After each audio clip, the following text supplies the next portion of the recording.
Say you're studying a factory floor, and you focused on a particular repetitive task on an assembly line. You believe that the task is causing a bottleneck in the assembly line, not because of a lengthy mean task time, but because of variability in task completion time. Variability is not a desired characteristic in any environment. A random and representative sample of the performance of the task was viewed 40 times, and the time in seconds required to complete the task was collected. What is a 95% confidence interval for the variance of the population of assembly line task times? We look at the data with the data set of task times, and we find that the sample standard deviation is 13.45 seconds. So we collected a sample of size n equals 40 observations of these task times. We found that the standard deviation, the sample standard deviation from those 40 samples was 13.45 seconds. Okay? And let's say we want a 95% confidence interval, so alpha is 0.05. Okay? Degrees of freedom here for our confidence interval is going to be n minus 1, which is 40 minus 1, or 39. Okay? And so the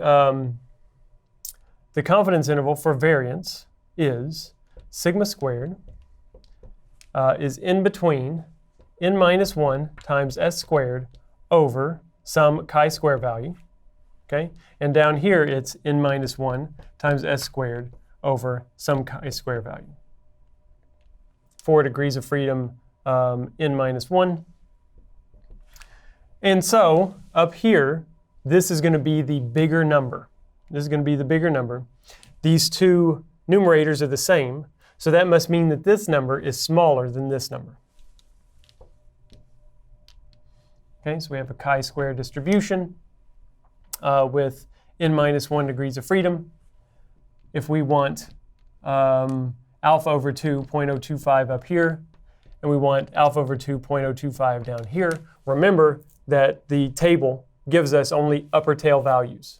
Okay?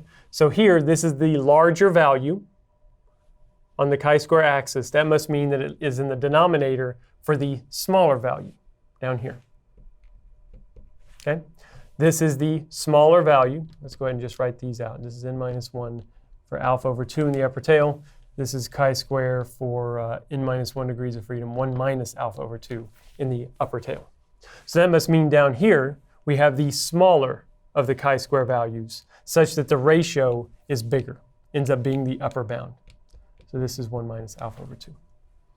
Okay? So we plug in the values that we have. Well, first we need to go find these chi-square values.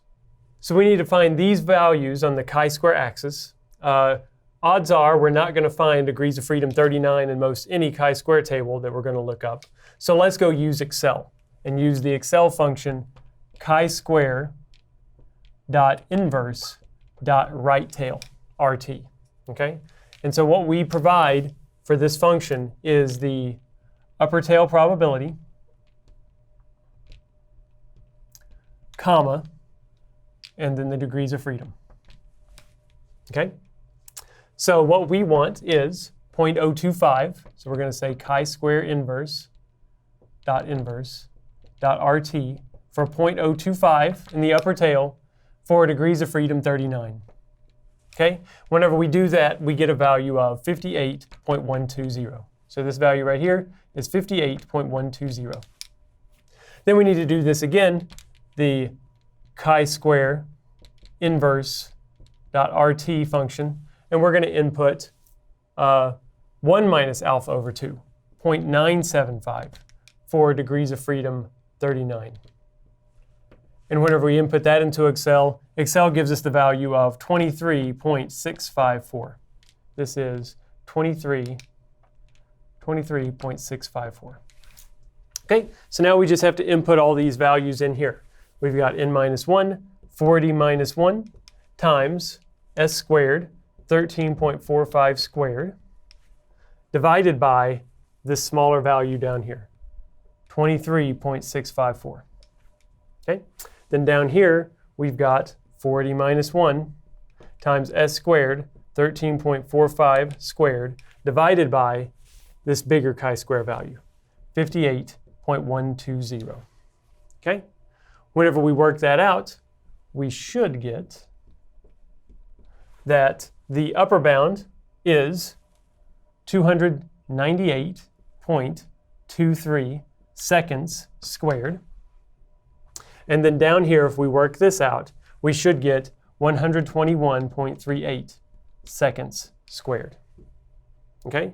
So we are 95% confident that the true variance for this process lies between 121.38 seconds squared and 298.23 seconds squared.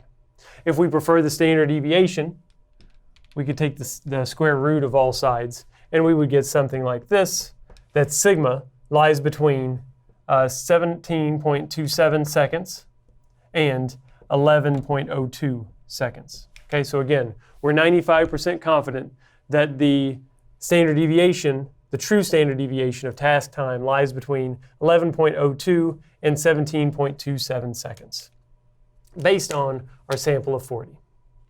Okay, so this is how we calculate confidence intervals for a variance. Variance or a standard deviation calculation based on a sample. And so we apply the chi-square distribution in the calculation of this thing. So a few takeaways. One, pay attention to the chi-square distribution. Note how it's different from the z and the t distributions. This is not a symmetric distribution, right? It's truncated at 0. So we can't just go find an upper tail value, take the negative of that, and give us the lower bound value, okay? And that's another reason why this doesn't have the same kind of formula as a point estimate plus and minus a margin of error, okay? So our calculation's a little bit different based on the fact that the chi-square distribution is truncated at 0. Okay? So we can't just look up this value, take the negative of it to find this value. We have to do something different. And in this case, the something different is always look up the upper tail probability. Okay? So that's how the chi-square table is provided to us. It's given to us as upper tail probabilities. Okay? Very different than the z and t distributions. Also, if you don't have the exact degrees of freedom that's found in a chi-square table, okay? And you're probably not going to find a lot of weird degrees of freedom in a chi-square table just because publishing one of these chi-square tables with these different values of alpha over 2, or alpha in the upper tail, just makes for a more difficult publishing feat. You can always use Excel. Well, you can do two things. One, you could use the chi-square table and round down the degrees of freedom. Okay, if you only have a chi-square table, you don't have Excel, round down to the closest degrees of freedom, and then use that chi-square value. Okay, that gives us a more conservative estimate of what the chi-square value would be. Or you can use Excel using the chi-square inverse, and there are several different chi-square functions. I would use chi-square inverse RT. RT gives you the same kind of upper tail probability that's given in the table. Okay, so in fact, you can go and compare chi-square inverse RT for different values that you can look up in the table and just make sure that this is the function that you are expecting it to be. Okay, so again, you can always use Excel to find these chi-square values. And lastly, do a bunch of problems. I can't say enough how important it is to do as many problems as you can, so whenever you read a problem, you're automatically figuring out in your head, oh, this is the confidence interval that I need to be using. Okay, it's asking me for a variance, so I'm going to use this confidence interval, and I need to go look up those chi-square values. And so that should just become second nature to you. Okay, do as many problems as you can so you can quickly identify what confidence interval needs to be used when.